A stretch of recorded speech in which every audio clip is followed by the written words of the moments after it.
Hi friends, అందరికీ నమస్కారం. ఈ వీడియోలో మన టెక్నీషియన్ అందరికీ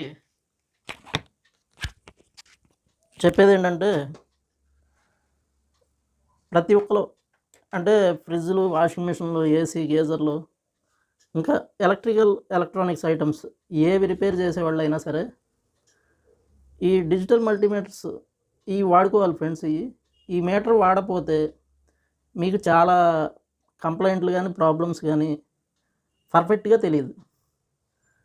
చాలామంది fridge technicians, washing machine technicians దగ్గర ఈ మీటర్లు లేవు. అందుకని దయచేసి అందరూ ఈ మీటర్ మాత్రం కొనుక్కోండి ఫ్రెండ్స్. మన దగ్గర ట్రైనింగ్ అయ్యి వెళ్ళిన వాళ్ళు వీళ్ళందరూ కూడా ఖచ్చితంగా కొనుక్కోండి. అలాగే బయట వాళ్ళు కూడా ఈ మీటర్లు వాడండి. ఇది డిజిటల్ మల్టీమీటర్ ఫ్రెండ్స్. ఇదిగోండి, ఇదేమో డిజిటల్ క్లాంప్ మీటర్. ఈ 2 మీటర్లు ఉంటే మంచిది ఫ్రెండ్స్. ఇవేంటంటే మామూలుగా తక్కువ రేటు. ఈ 2 కలిపి ఒక 1000 రూపీస్లో వచ్చేస్తాయి. 1000 రూపీస్, 1500 లోపు వచ్చేస్తాయి. కొద్దిగా బాగున్నాయి, మాస్టెక్ కంపెనీ బాగుంటాయి. ఈ 2 ఉంటే మీకు పెద్దగా ఈ క్లాంప్ మీటర్ ఏంటంటే మామూలుగా ఓన్లీ ఆర్మ్స్ చెక్ చేసుకుంటానికి వాడుకుంటూ ఈ మీటర్ని మనం అన్ని రకాలుగా యూజ్ చేసుకోవచ్చు ఫ్రెండ్స్. ఈ క్వాలిటీ కూడా మాస్టెక్ కంపెనీ బాగానే ఉన్నాయి, వాడుకోవచ్చు. వాడుకునే ముందు కొంతమందికి ఏంటంటే ఈ మీటర్ రీడింగ్స్ తెలుసుకోక వీటిని వాడరు. కానీ ఈ మీటర్లు వాడితే మీ వర్క్ చాలా ఈజీ అయిపోద్ది ఫ్రెండ్స్.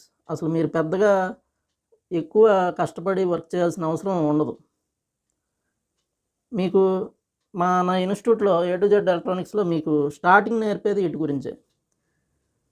మీ స్టార్టింగ్ ఫస్ట్ క్లాసు ఈ మీటర్ల గురించే చెప్తాం.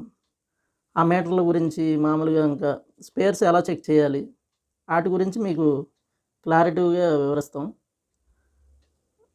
ఆ తర్వాత ఇంకో విషయం ఏంటంటే, వర్క్ సగం నేర్చుకుని పని చేయొద్దు ఫ్రెండ్స్.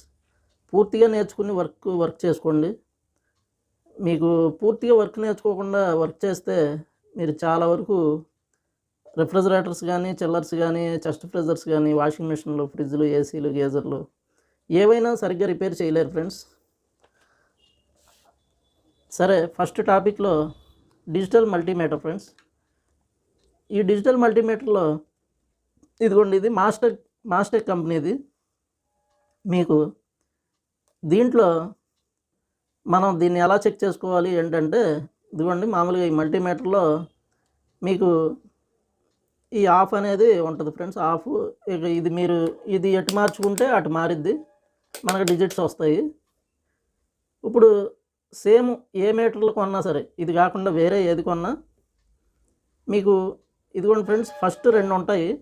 ఒకటి వోల్టేజ్ V. ఇదిగోండి ఫ్రెండ్స్, ఇక్కడ V ఉంది, ఇక్కడ V ఉంది. ఇదిగోండి, ఇక్కడ గుర్తు ఇలా ఉంది. అంటే మనకి ఇక్కడ గుర్తులు ఇలా డైరెక్ట్గా ఉంది. ఇదేంటంటే వేవ్స్ రూపంలో ఉంది. ఇది వచ్చి మనకి ఇది వీనే. ఈ గుర్తున్న V ఏంటంటే AC voltage friends. AC voltage అంటే మన ఇంట్లో వచ్చే ప్లగ్ పాయింట్లో వచ్చే వోల్టేజ్ని ఇందులో పెట్టి చూసుకోవాలి. తర్వాత ఈ V ఉన్నది డైరెక్ట్గా ఒక లైన్ నుండి కింద ఇలా డాట్స్ ఉన్నాయి. ఇదేంటంటే DC వోల్టేజ్. సరిగ్గా గుర్తుపెట్టుకోండి ఫ్రెండ్స్. ఇక్కడున్న ఈ V గుర్తు మన ఇన్స్టిట్యూట్లో ఇంకా క్లియర్గా చెప్తారు, నేను ఊరికే మీకు అవగాహన కోసం చెప్తున్నాను. ఇది AC వోల్టేజ్, ఇది DC వోల్టేజ్ ఫ్రెండ్స్.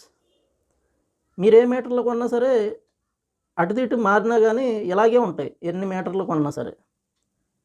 ఇది AC వోల్టేజ్, ఇది DC వోల్టేజ్ అనమాట. ఫస్ట్ ఈ 2 గుర్తుపెట్టుకోవాలి. మనం AC వోల్టేజ్ చెక్ చేయడం. DC వోల్టేజ్ అంటే మనకి DC వోల్టేజ్ SMPSలో బోర్డులు, ఈ PCB బోర్డులు, ఇలాంటి వాటిలో మనకి SMPS బోర్డులు కానీ వాటిలో DC వోల్టేజ్ వస్తుంది.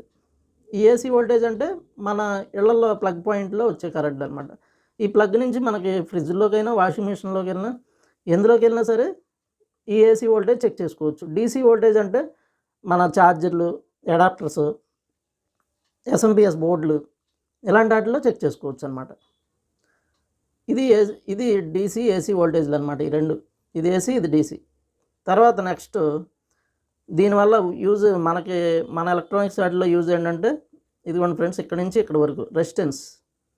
ఇది ఇక్కడ ఉన్నది రెడ్ ఉన్నది బజర్, అంటే మనకి కంటిన్యూటీ బజర్, అంటే ఏదన్నా షార్టేజ్ ఉన్నా లేకపోతే ఇప్పుడు ఏదన్నా చెక్ చేసే బజర్ ఇక్కడ బీప్ సౌండ్ వస్తుంది అనమాట. ఇక్కడ నుంచి ఇదంతా రెసిస్టెన్స్లు అనమాట. అంటే ఇది ఫస్ట్ది 200 ohms రెసిస్టెన్స్ వరకు చెక్ చేసుకోవచ్చు. ఇలా 2K 20K 200K 2 mega ohms. ఈ 2K దగ్గర డయోడ్స్ అలాంటి బోర్డులో డీసీ డయోడ్స్ అవన్నీ మన ఇన్స్టిట్యూట్లో చెప్తారు, ఇవన్నీ క్లియర్గా ఇవి చెక్ చేసుకోవచ్చు అనమాట. వీటితో పాటు మనకు ఊరికే లైట్గా బోర్డులు ఎలా చెక్ చేయాలో కూడా కొంచెం, అంటే బాగా ఎలక్ట్రానిక్స్ రాపోయినా పీసీబీ బోర్డులు ఇన్వర్టర్ ఫ్రిడ్జ్లో కానీ ఏసీలో కానీ ఊరికే కొంతవరకు అవగాహన కోసం బోర్డులు ఎలా చెక్ చేయాలో కూడా చెప్తారనమాట, బేసిక్ నాలెడ్జ్ కోసం. ఇది ఫ్రెండ్స్. ఇక ఇక్కడ ఉన్నదంతా ఇది యాంప్స్ చెక్ చేయడానికి ఫ్రెండ్స్. మన బ్యాటరీ, అంటే బ్యాటరీ నుంచి వోల్టేజ్ కానీ డీసీ యాంప్స్, డీసీ యాంపియర్ ఎంత వస్తుంది అనేది చెక్ చేయడానికి ఇవి అనమాట. 10 amps వరకు చెక్ చేసుకోవచ్చు. తర్వాత ఇక్కడ హెచ్ఎఫ్ఈ అని ఉన్నది ట్రాన్సిస్టర్లు, మోస్ఫెట్లు, అవి చెక్ చేసుకోవడానికి ఇది ఉపయోగపడుతుంది. మనకేంటంటే అంత లోతుగా చెక్ చేయడానికి తెలియపోయినా మినిమం ఈ మీటర్తో మీరు వాషింగ్ మిషన్లు చేస్తే వాషింగ్ మిషన్లో వచ్చే వోల్టేజ్లు చెక్ చేసుకోవడానికి, రెఫ్రిజరేటర్స్ చేస్తే రెఫ్రిజరేటర్లో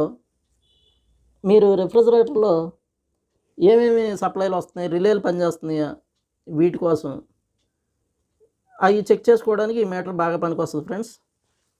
ఇప్పుడు మనకి ఈ మీటర్ పిన్స్, ఈ పిన్స్ పెట్టుకుని మనం చెక్ చేసుకోవచ్చు.